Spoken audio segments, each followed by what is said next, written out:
రెడ్డికి మంత్రి పదవి ఇవ్వాలని కోరుకుంటున్నటువంటి పరిస్థితి ఏం చెప్తారు? ఇది మామూలుగానైతే ఇది మేము పబ్లిక్లో మాట్లాడే విషయం కాదు. ఈరోజు అనుకోకుండా చండూరు చౌటుప్పల మార్కెట్ చైర్మన్ ప్రమాణ స్వీకార కార్యక్రమంలో నాకంటే ముందు మాట్లాడిన వీరేశం గారు, మణిరెడ్డి గారు, చామల కిరణ్ రెడ్డి గారు చాలా చక్కగా నా గురించి నా మీద అభిమానంతో ఈ ప్రాంతం అభివృద్ధి చెందాలంటే ఈ కాంగ్రెస్ పార్టీని కాపాడే వ్యక్తి రాజగోపాల్ రెడ్డికి మంత్రి పదవి ఇస్తే బాగుంటుంది, ఈ విషయంలో ఎక్కడికైనా వచ్చి మేము అధిష్టానం కూడా చెప్తాము, గతంలో కూడా అతనికి హామీ ఇచ్చారు కాబట్టి ఆ మాట నిలబెట్టుకోవాలి, ఈ ప్రాంతం అభివృద్ధి చెందాలని అభిమానంతో చెప్పారు. అందులో భాగంగానే నేను కూడా మాట్లాడాల్సి వచ్చింది.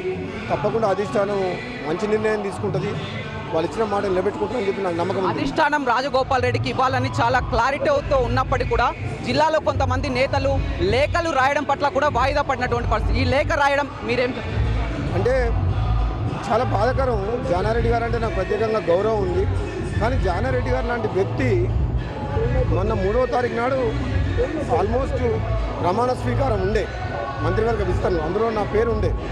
నాకు కూడా అనఫిషియల్గా నాకు మాట ఇచ్చారు కాబట్టి అధిష్టానం ఇస్తానన్న నమ్మకం ఉండే.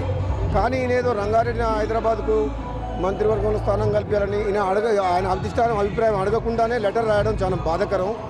ఆ విషయంలో మళ్ళీ అధిష్టానం ఆలోచన పడి మళ్ళీ పోస్ట్పోన్ చేసింది కాబట్టి ఆయన లేఖ రాయడం వల్ల అయిపోయింది అనేది ప్రజల యొక్క ఆలోచన. మొన్న భువనగిరి ఎంపీగా మీకు ఇన్ఛార్జ్ ఇవ్వడం జరిగింది. మిగతా ప్రాంతాల ఎంపీలో కూడా మంత్రులు కూడా ఇన్ఛార్జీలు చేసినా కానీ గెలవలేకపోయారు. కానీ భువనగిరి ఒక మునుగోడు ఎమ్మెల్యేగా ఉండి ఒక మెజార్టీతో కూడా ఇక్కడ గెలిపించగలిగారు. అప్పుడు కూడా చామల కిరణ్ రెడ్డి చాలా క్లియర్గా చెప్పారు, ఎంపీగా నేను ఒక సాదాసీదా మనిషిని, రాజగోపాల్ రెడ్డి వల్లే గెలిచాము.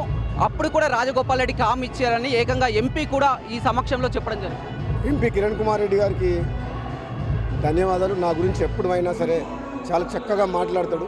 ఆయన పార్లమెంట్ ఎన్నికల్లో నేను పనిచేసిన తీరు, ఆయన గెలుపుకు నేను కృషి చేసిన తీరుని ఆయన మనసులో పెట్టుకొని అవకాశం వచ్చినప్పుడల్లా రాజగోపాల్ రెడ్డికి మాట ఇచ్చిన మాట నిలబెట్టుకుంటే అధిష్టానం బాగుంటుంది, మంత్రి పదవి ఇస్తే ఈ ప్రాంతం డెవలప్ అవుతుందని చెప్పి అంటున్నాడు. చాలా ధన్యవాదాలు. ఒకటే ఏంటంటే దీన్ని రాజకీయం చేసి కొందరు వ్యక్తులు అడ్డుకుంటారు కాబట్టి ఇది మంచి పద్ధతి కాదు. ఎందుకంటే ఒకసారి హైకమాండ్ కమిట్మెంట్ ఇచ్చిన తర్వాత సమర్థమైన వ్యక్తుల్ని గుర్తించి మంచి పదవులు ఇస్తే పార్టీకి, ప్రభుత్వానికి మంచి పేరు వస్తుంది, ప్రజలకు కూడా లాభం జరుగుతుంది, ప్రభుత్వానికి కూడా డెవలప్మెంట్ విషయంలో ఏదైనా మంచి జరుగుతుందనే ఉద్దేశంతో త్వరగా నిర్ణయం తీసుకోవాలి. మునుగోడు నియోజకవర్గంలో చాలా వరకు మేము ఊరూరు తిరగడం జరిగింది. పార్టీలకు అతీతంగా కూడా మునుగోడు వెనుకబడ్డ ప్రాంతానికి రాజగోపాల్ రెడ్డికి మంత్రి పదవి ఇచ్చినట్లయితే తాము కూడా అభివృద్ధి చెందుతామని ప్రతి నోటా కూడా పల్లె నిజంగా చెప్పాలంటే మునుగోడు చాలా వెనుకబడి ఉంది. 2018 ఎమ్మెల్యే అయినప్పటి నుంచి గ్రామ స్థాయిలో నాకు అన్ని సమస్యలు అర్థమైపోయినాయి. ఇక్కడ రైతుల కష్టాలు, సాగునీరు లేదు, fluoride affected area, road network లేదు, ఇండ్లు లేవు, హాస్పిటల్స్ లేవు, ప్రభుత్వ బడులేదు, పరిస్థితి బాగాలేదు.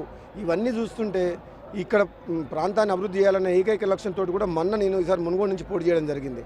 నాకు నమ్మకం ఉండే వెంటనే మంత్రివర్గ విస్తరణ చేసి నాకు 2వ విస్తరణలో ఇస్తారని చెప్పేసి, కానీ ఇంత ఆలస్యం చేస్తారని చెప్పి నేను అనుకోలేదు. ఈ 16 నెలల పాటు మేము ఓపికతోటి ఎదురు చూసినాం. పార్లమెంట్ ఎన్నికల్లో కూడా కాంగ్రెస్ పార్టీ అధిష్టానం ఇచ్చిన బాధ్యతను కూడా క్రమశిక్షణతోటి మేము కష్టపడి గెలిపించినాం.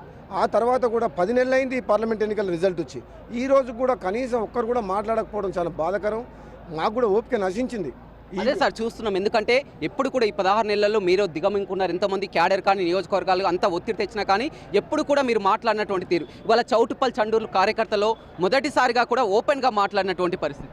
ఈరోజు చౌటుప్పలైనా చండూరులైనా నేను బాధతోటి, ఆవేదనతోటి ఎన్నో రోజులుగా ఓపిక పట్టి నేను, మా నాయకులు, మా కార్యకర్తలు, మా ప్రజలు ఇక్కడ కోరుకుంటున్నారు.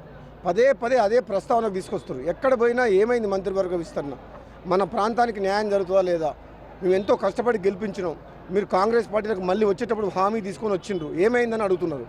వాళ్ళకి సమాధానం చెప్పలేకపోతున్నా. వారానికి ఒక వన్ వీక్ అంటూ 16 నెలల నుంచి మేము పోస్ట్పోన్ చేసుకుంటూ వస్తున్నాం. కానీ కాంగ్రెస్ పార్టీ అధిష్టానం నిర్ణయం తీసుకోవాలనుకున్నా ఈ రాష్ట్ర నాయకులు కొందరు ఆలోచన విధానంతో వాళ్ళు ఏం చేయలేకపోతారు. కాబట్టి ఇది అధిష్టానం తప్పులేదు దీంట్లో, కాంగ్రెస్ పార్టీ అధిష్టానం. ఇక్కడ నాయకులు వాళ్ళ పదవులు కాపాడుకుంటేందుకు వాళ్ళ గురించి ఆలోచించుకుంటూ తప్పితే అధిష్టానం ఇచ్చిన హామీ గురించి వాళ్ళు ఆలోచించట్లేదు. అది చాలా తప్పది నిజంగా. గతంలో కేసీఆర్ని గద్దె దించుతానని కూడా ఛాలెంజ్ చేయడం జరిగింది. అందుకోసమే మీరు బీజేపీలో ఉన్నా కానీ క్యాడర్ కోరిక మేరకు పార్టీ అధికారంలోకి తీసుకురావాలని కూడా కాంగ్రెస్ పార్టీలో జాయిన్ కావడం జరిగింది. మాట ఇచ్చినట్లు కూడా కేసీఆర్ని ఇంటికి పంపించడం జరిగింది. అదేవిధంగా భువనగిరి ఎంపీ గెలిపిస్తామని ఛాలెంజ్ తీసుకున్నారు, ఎంపీ గెలిపించినారు. ఇదంతా జరుగుతుంది, అధిష్టానానికి కూడా చాలా క్లియర్గా ఉంది, హైకమాండ్ కూడా క్లియర్గా ఉంది. ఎక్కడ పొరపాటు జరుగుతుంది ఏమంటారు? నేను ఒకటే విషయం చెప్తున్నా రమేష్, ఈ ప్రస్తావన మంత్రివర్గ విస్తరణ, నాకు మంత్రి పదవి అనే చర్చ గత 16 నెలలుగా నన్ను పర్సనల్గా వ్యక్తిగతంగా చాలా బాధపెట్టింది. నేను ఒక పదవిని అడుక్కునే స్థాయిలో మనిషిని కాదు, నేను ప్రజల మనిషిని.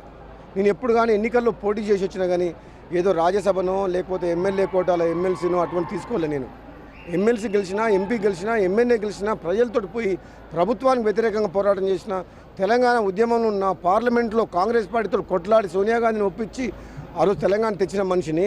నాకు ఈ పదవి కోసం ప్రతిసారి మాట్లాడాలంటే చాలా బాధగా ఉంది. నాకు తెలిసినంత వరకు అధిష్టానం ఎంత త్వరగా నిర్ణయం తీసుకొని ఈ సబ్జెక్ట్ క్లోజ్ చేస్తే మంచిది.